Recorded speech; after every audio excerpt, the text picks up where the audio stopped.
Hi, I'm Jacqui from Abberton Rural Training. This is Stay at Home, Grow Your Own with Maldon District Council. Today I'm going to be showing you another free way of getting plants and vegetables, and that's using butternut squash seeds. These are just a few seeds that I collected out of a butternut squash when I was chopping it up for our Sunday dinner. You can use any squash seeds, including pumpkin. I've dried the seeds out on the windowsill for a few days, and now they're ready to plant.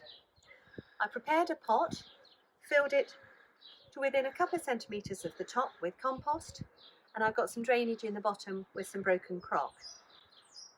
I've got the seeds, and I want to plant these ones on their sides and just within a couple of centimetres of the top, spread out around the edges of the pot. Gently cover over, water, and set aside into a sunny space, water regularly, and you should see them coming up within a few weeks' time. These are going to get quite squashed in this pot, so they will need thinning out when they come. But I want to see how many strike first, and that means how many actually sprout. We'll be covering thinning out in a future video. Thank you for watching, happy planting, and don't forget to subscribe to our YouTube channel for more videos.